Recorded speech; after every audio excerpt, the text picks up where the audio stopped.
Non-collected versus collected postures.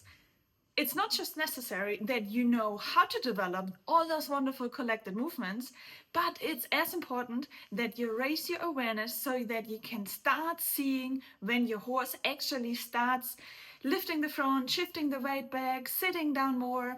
And this is what this video is about, helping you to train your eyes, to raise your awareness, to see the subtle changes between when the horse starts to shift from non-collection to collection.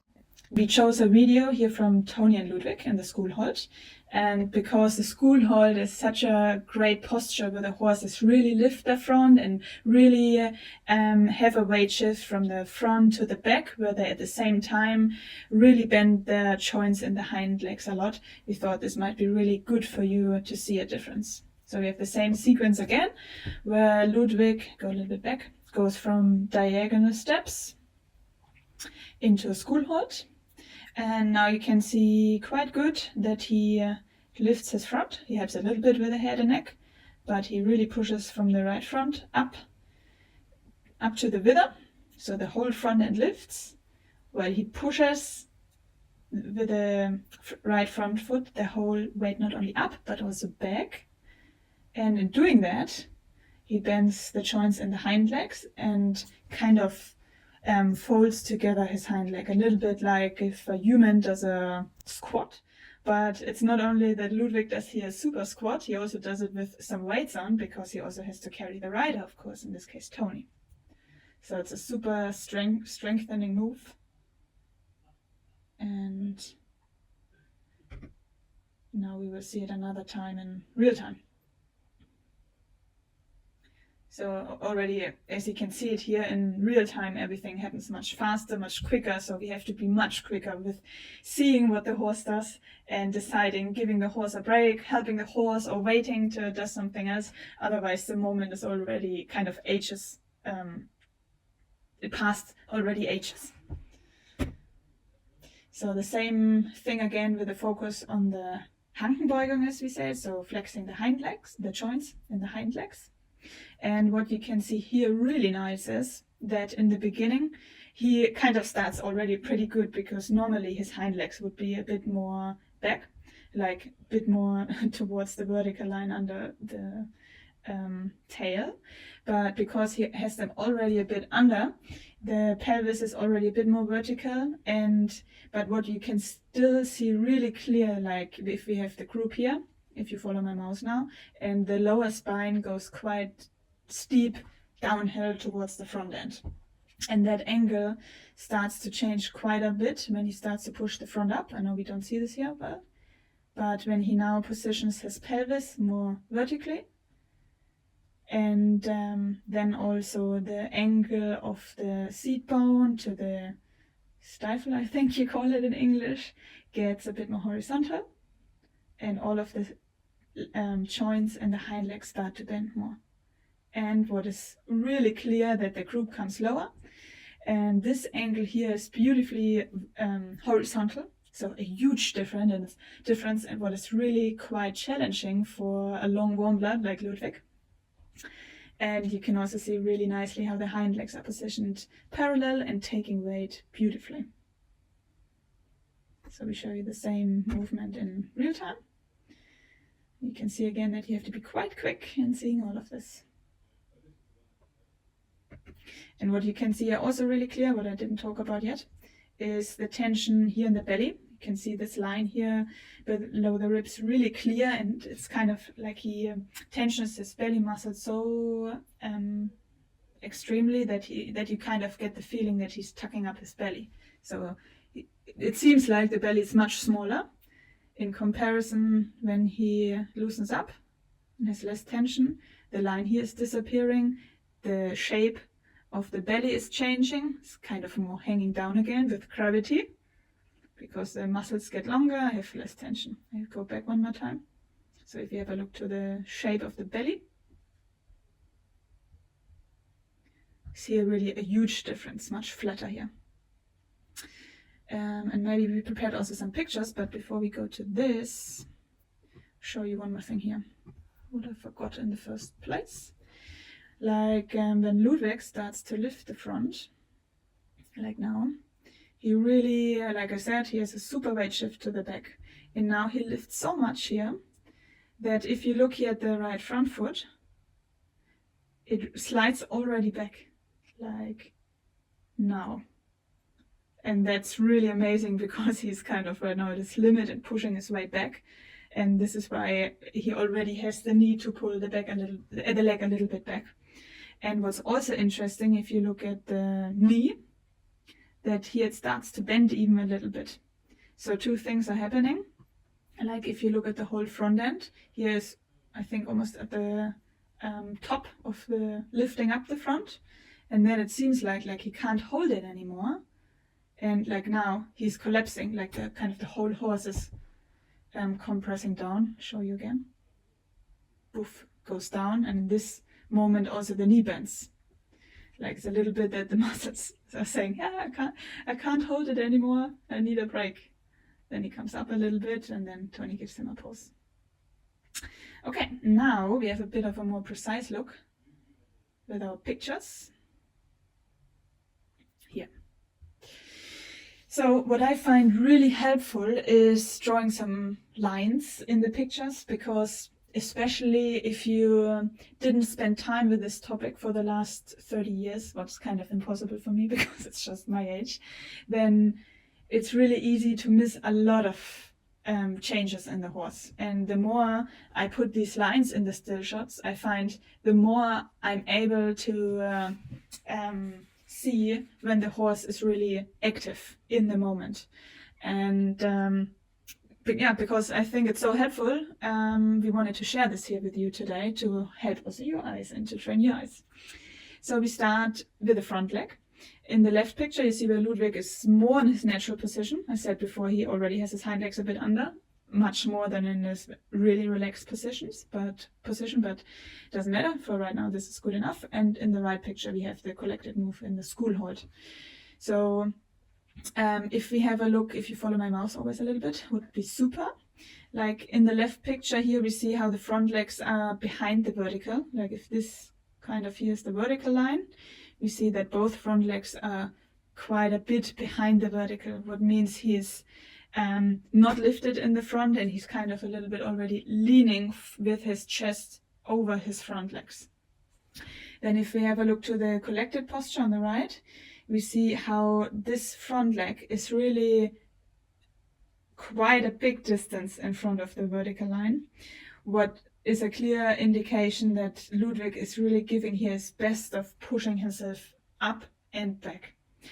Then if we have a look to this horizontal line, so both are horizontal, and then I took a reference point, the highest point of the group here, and kind of here, as good as I could do it on Instagram.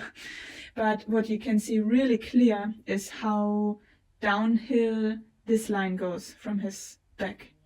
So the lowest from the group over the lower spine goes really, quite steep down into his chest. And if we have a look to the right picture, we see how clearly horizontal the back becomes. And that's really a huge change, especially for a horse breed like Ludwig, a modern warm blood. That is not that easy. And then we go further to this line here. So we see how, so this line I took roughly from the hip joint to the seat bone. And this line is already much more vertical in comparison to this one. This is a bit more horizontal. And then from the seat bone to the knee, this one is a little bit more vertical, and this one is more horizontal. So we see that the result is that this joint here is more bent, and also here he's a little bit more bent. And in future we hope he bends here a little bit more, but this is right now what we get. Then if we go from the knee to the fetlock, we see again that this one here is more vertical. So here we see a huge difference again in the ankle here to the ankle here. It's much more open. And also this bone here is much more vertically, and here's much more horizontal. So for me, really, the more I focus on these lines, the more my few changes when I'm with the horse. I kind of have always now these yellow lines even in action with the horse. What's really helpful for me to have reference points and see the difference of the angles and the joints and the different positions of the bones and stuff like that. And it's really helpful then to analyze, is the horse really coming up, or is he just leaning back, or what is the horse doing? And like I said before, that I then can decide, do I give him a pause, or do I wait, or do I have to change something to help him? And then another good reference is what I didn't put in here, and of course you can put million yellow lines in there, but then it's a bit confusing, I think. But what's also really clear, the difference here from the wither to the group, it's not so much difference like here the wither to the group. Like here the wither is much higher and the group here is much lower. And then another good point where you can look at to see if your horse is really getting lighter in the front and taking more weight on the hindquarter is if you have a look to this joint here. Because here you clearly see that this joint is probably already touching the ground. So this is a clear indication that he has much more weight on the hind legs than if you compare here this distance to that one. So it's, I mean, there is no argument anymore. Here's a clear weight shift to the hindquarter. And if we compare even this length from here to the ground to here went a bit low with the yellow line, but if we really have a look to the joint, we see that this is not as long the distance as here, what really means that he's fully pushing up here. Then we have a look to the next picture. Here I put 2 vertical lines in each picture. So the first yellow line is from kind of the wither to the bottom of this joint, the same here, as good as I could imagine it. And then from the group to the beginning or the end of the hoof here. And what is interesting is that this yellow line, so the 2 first lines, this one here and that one, have the same length. So now you could say, hey Francie, you told us that he's really pushing up and lifted in the front in the School Halt pictures, but how can it be that these 2 lines are then the same length? But what's important to understand is here on the left picture, the both front legs are more close to the vertical, like they're slightly in the back. But if we have a look here, he took his right front foot really far forward. But because of he's still touching the ground, then this means that his shoulder blade is coming more forward and down.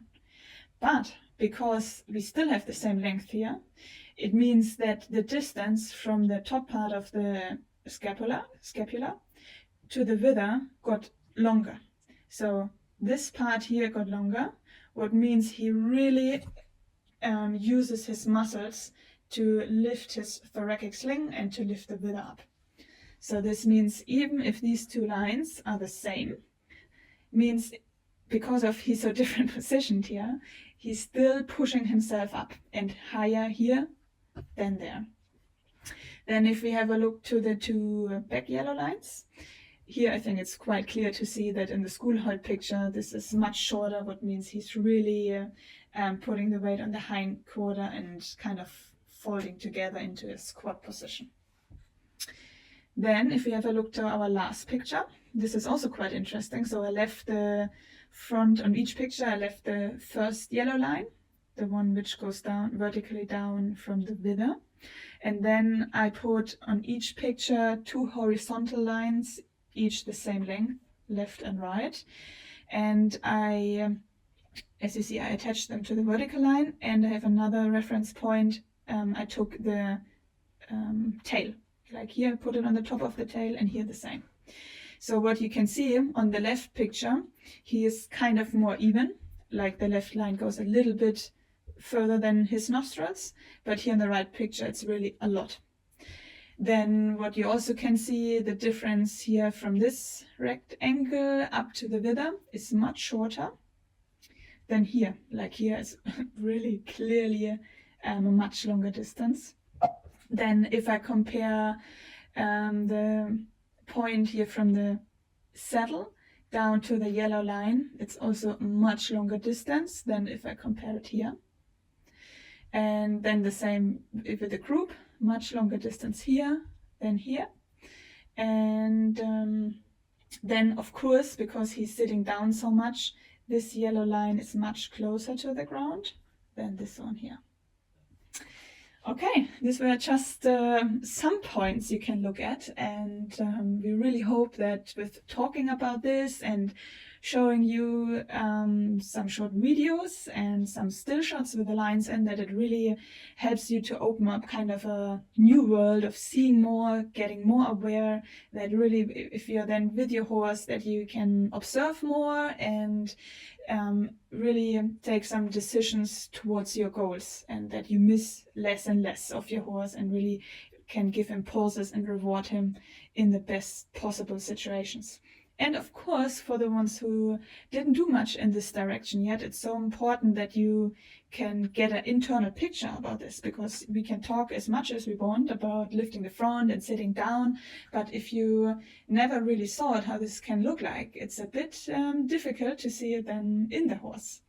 And of course, it's important to know that Ludwig is also just in the beginning. He just he's on his path of collections now since about 2.5 years, what's surely not long. And of course, he can improve a lot. But I think it's also quite clear to see here with him when he's lifting and when he's sitting down in the back. So I'm sure it's helpful. Okay, then thank you very much for watching this video. And as always, we're really happy to hear and looking forward to hear some of your aha moments, some takeaways.